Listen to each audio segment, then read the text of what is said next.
আমি মোহন। বিজয়নগর নামে ছোট্ট একটি গ্রামে আমার বাড়ি। পরিবারে আমি আর আমার স্ত্রী আর আমার বৃদ্ধা মা রয়েছেন। ছোটবেলায় বাবা মারা গিয়েছে।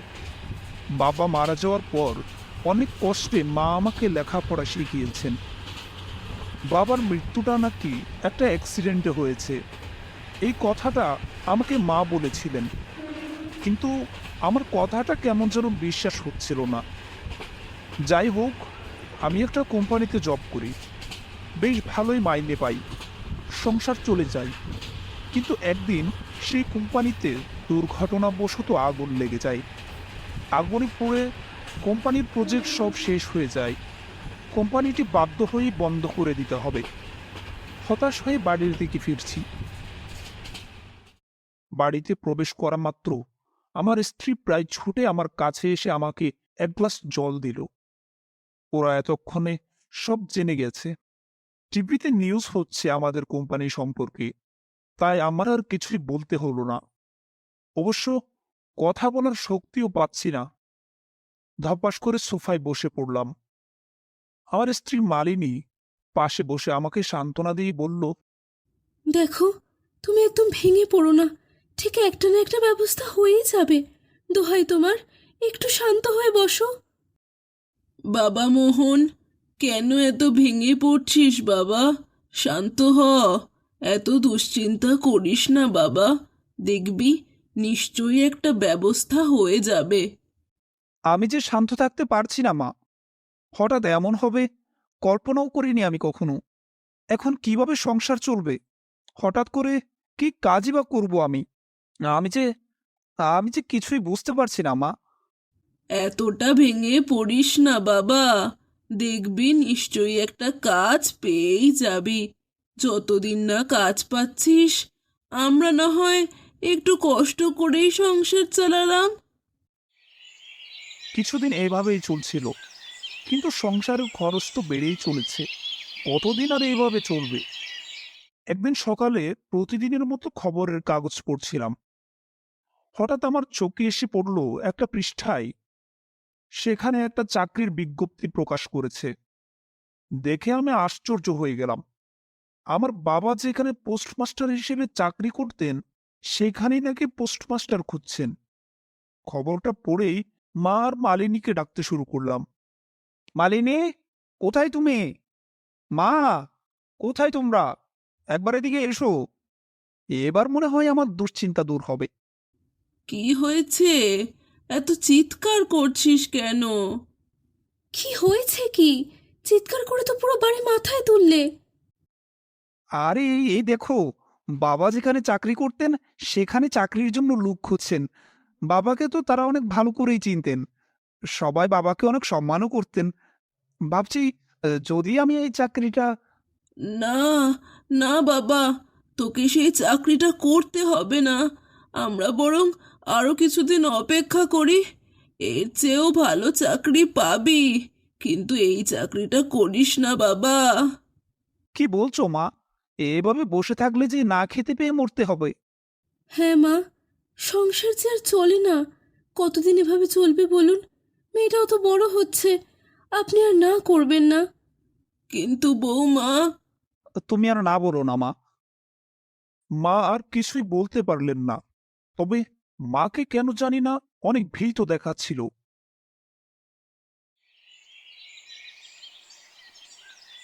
যাই হোক, আমি আবেদন করলাম। আর যেমনটা ভেবেছিলাম ঠিক তেমনটাই হলো।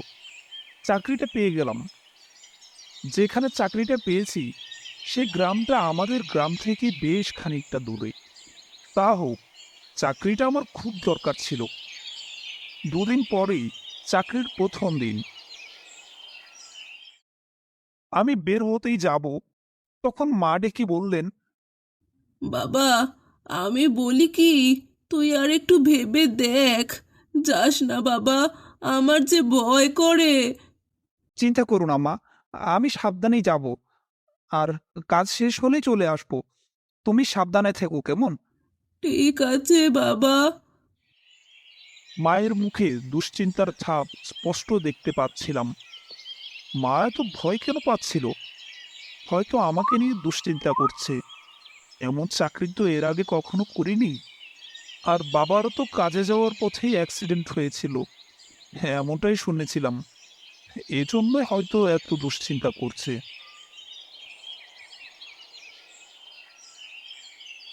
এসব ভাবতে ভাবতে পৌঁছে গেলাম পোস্ট অফিসে। অফিসটা অনেক পুরনো, দেয়ালে ফাটল ধরেছে অনেক জায়গায়। সে যাই হোক, তবুও তো চাকরিটা পেলাম, সংসার তো চালাতে পারবো।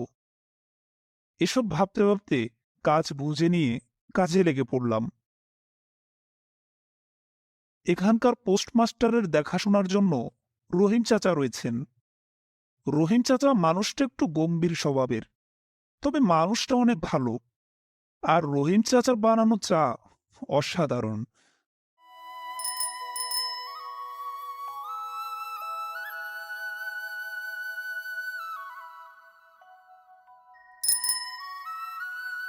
এভাবেই কেটে গেল কিছুদিন। প্রায় বিকেল বেলা রহিম চাচা আমার জন্য চা বানিয়ে এনেছেন। স্যার, এই যে আপনার চা, আর সাথে বিস্কুটও আনছি, খাইয়া লন। আচ্ছা রহিম চাচা, আপনাকে কতবার বলেছি আমাকে স্যার বলে ডাকবেন না। আমি আপনার ছেলের বয়সী। এভাবে আমাকে স্যার বললে আমার ভালো লাগবে না। তাহলে কি বলে ডাকবো? আপনার ছেলেকে যেভাবে ডাকেন আমাকেও না হয় সেভাবেই ডাকবেন। কি চাচা, ডাকবেন না? অবশ্যই ডাকবো বাবা, তুমি তো আমার ছেলে। এইভাবে আগে কখনো কেউ আমাকে সম্মান করেনি বাবা। এই বলে রহিম চাচা কাঁদতে লাগলেন। চাচা কাঁদবেন না, আমার কিন্তু খারাপ লাগছে। ঠিক আছে, আমি আর কাঁদবো না। এভাবেই আরও কিছুদিন কেটে গেল। সবকিছু ঠিকঠাকই চলছিল, কিন্তু হঠাৎ একদিন কাঁঠালতলী নামে এক গ্রামে একটা চিঠি পাঠাতে হতো।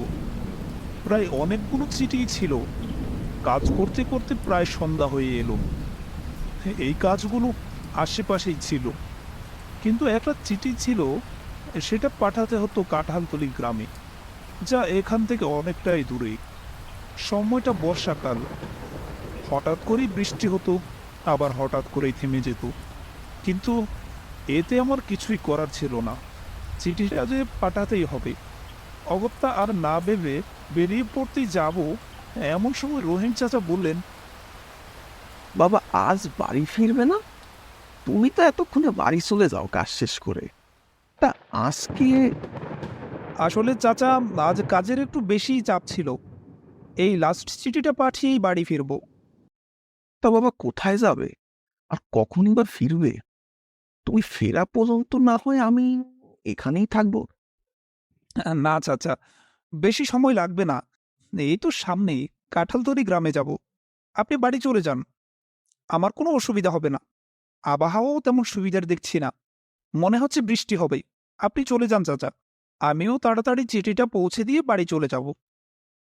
রহিম চাচা আমার কথা শুনে যেন একেবারে স্তম্ভিত হয়ে গেল। কাঁঠালতলী গ্রাম?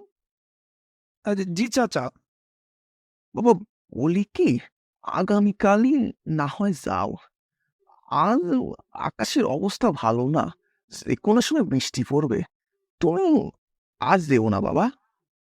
কাকা, এটা আমার কাজ, আর আমি কাজকে খুবই গুরুত্ব দেই। হতে পারে এই চিঠিটা অনেক গুরুত্বপূর্ণ, আমাকে যেতেই হবে। আপনি বাড়ি চলে যান।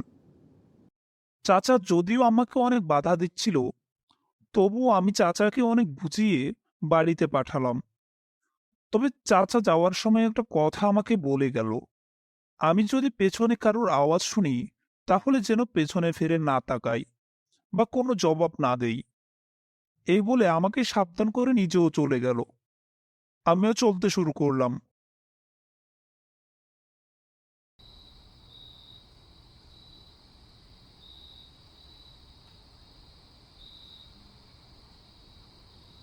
অনেকটা পথ যাওয়ার পর কাঁঠালতলী গ্রামে পৌঁছে গেলাম। যেতে যেতে আপন মনেই বলতে লাগলাম, চাচা মানুষটা একটু গম্ভীর স্বভাবের হলেও মানুষটা অনেক ভালো। আমাকে নিজের ছেলের মতোই ভালোবাসে, তাই তো এত দুশ্চিন্তা করছে আমাকে নিয়ে। আর চাচা তো আগের যুগের মানুষ, তাই এসব কুসংস্কারে বিশ্বাস করেন। এসব বলতে বলতে হঠাৎ মেঘের গর্জন শুরু হলো। ঝড়ো হাওয়া বইতে শুরু করলো। সাইকেলটাও ঠিকভাবে চালাতে পারছি না।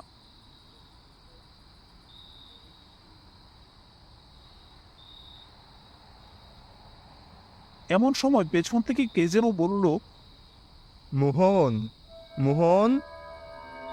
কণ্ঠটা অনেক চেনা মনে হলো। তাই চাচার কথা অমান্য করে পেছনে ফিরে তাকালাম। পেছনে তাকিয়ে যা দেখলাম তা দেখার জন্য আমি মোটেও প্রস্তুত ছিলাম না। পেছনে বেশ খানিকটা দূরে দাঁড়িয়ে আছে আমার বাবা।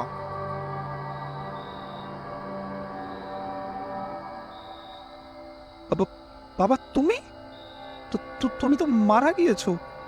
না বাবা, আমি তোর বাবা, তোর সামনে দাঁড়িয়ে। আয় বাবা, আমার কাছে আয়। বাবার ডাকে কেন জানি না মনোমুগ্ধের মতো তার সাথে চলতে শুরু করলাম। এভাবে কিছুক্ষণ চলতে চলতে হঠাৎ বৃষ্টি শুরু হলো, আর মেঘের গর্জনে আমার হুঁশ ফিরল। তাকিয়ে দেখি বাবা আমার সামনে হাঁটছেন। হঠাৎ খেয়াল করলাম বাবার গা থেকে এক ধরনের আষ্টে গন্ধ। কিছুটা অস্বস্তি হতে শুরু করলো। তারপর যা দেখতে পেলাম তা দেখার জন্য আমি মোটেও প্রস্তুত ছিলাম না। বাবার পা মাটিতে নেই। এটা দেখে আর বুঝতে বাকি রইল না যে এটা আমার বাবা নয়, এটা তো কোনো মানুষই নয়। প্রাণপণে ছুটতে শুরু করলাম।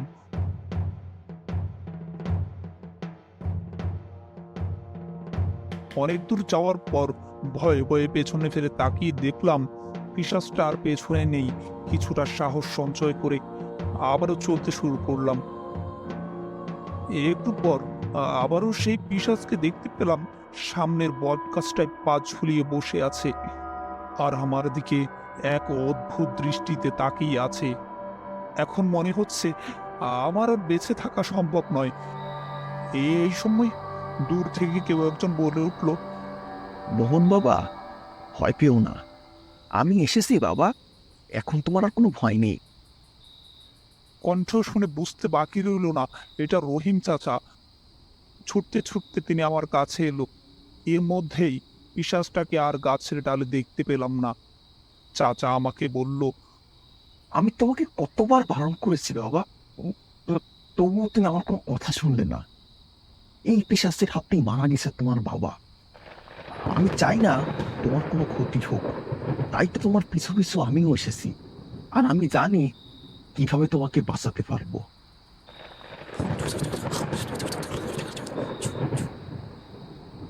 এই বলে রহিম চাচা চোখ বন্ধ করে কি সব বলতে শুরু করলেন। কিছুই বুঝতে পারলাম না। হঠাৎ সেই পিশাচটা আমার সামনে চলে এলো। আবার শরীর ঠান্ডা হয়ে এলো। আজ বুঝি আমি শেষ। রহিম চাচা আমার পেছনে, পিশাচটা ধীরে ধীরে আমার কাছে এগুতে লাগলো। এক পর্যায়ে এক পর্যায়ে আমি আর ঠিক থাকতে পারলাম না, জ্ঞান হারিয়ে ফেললাম।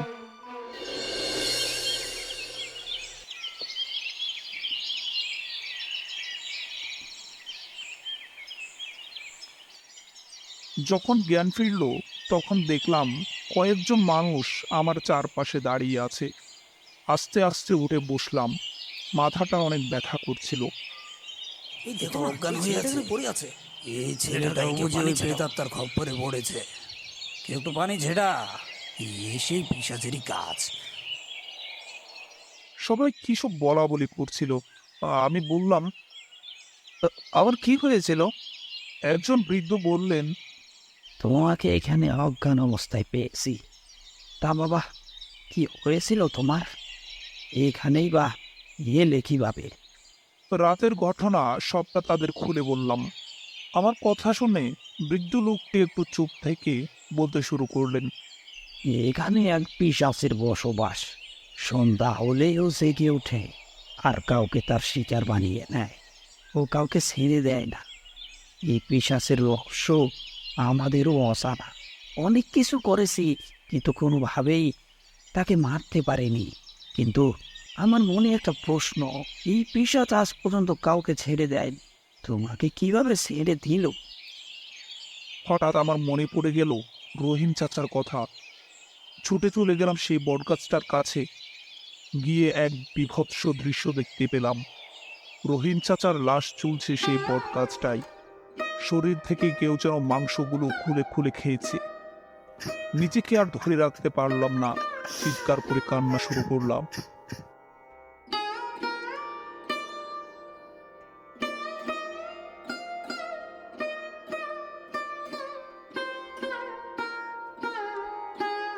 আজ সেই ঘটনার 3 বছর পেরিয়ে গেছে, কিন্তু রহিম চাচা এখনো আমার মনে গেঁথে আছে। সকালে ছাদে বসে রহিম চাচা আর সেই রাতের ঘটনা মনে পড়ছিল। হঠাৎ মালিনী চা নিয়ে আমার সামনে এসে বলল। এই নাও তোমার চা। মালিনীর কথায় আমার হুঁশ ফিরল। হ্যাঁ, চা দাও, এইদিকে দাও। চা দিয়ে মালিনী চলে গেল। চায়ের কাপে এক চুমুক দিতে মনে পড়ে গেল রহিম চাচার সেই চায়ের স্বাদ।